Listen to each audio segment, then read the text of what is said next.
Okay, what we have here is energy is the measure of the ability to do work. Okay, energy sometimes is difficult to define, but this is the way to do it.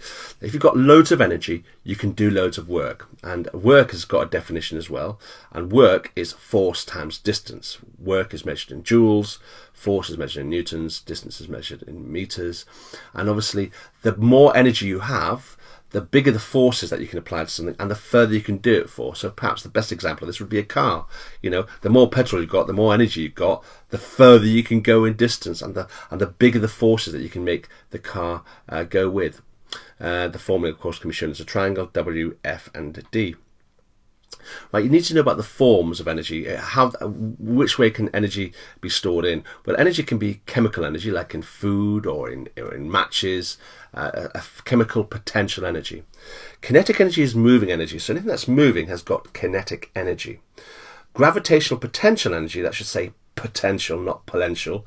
Potential energy is when you lift something high up, it's got potential energy. You can use it high up. But obviously, to move something high up, you put a lot of energy in it in order to get it that high up. A good example of something with gravitational potential energy would be something like a water dam.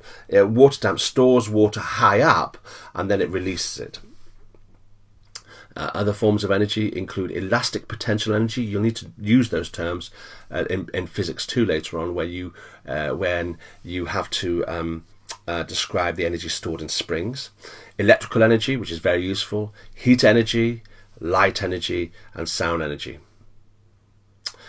Now, what we need to know is that energy cannot be created nor destroyed. You can't make energy, you can't destroy it. And this is known as the law of conservation of energy. So if someone says, what do we mean by conservation of energy?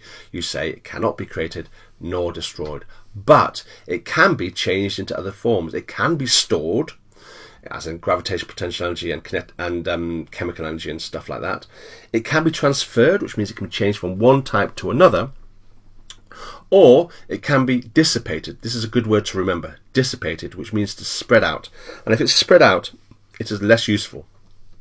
Normally, it gets spread out as heat. And a very common question is, well, what happens to this heat energy? What happens to the wasted energy? You say it's given off to the surroundings, to the environment. It warms up the surroundings. It warms up the environment.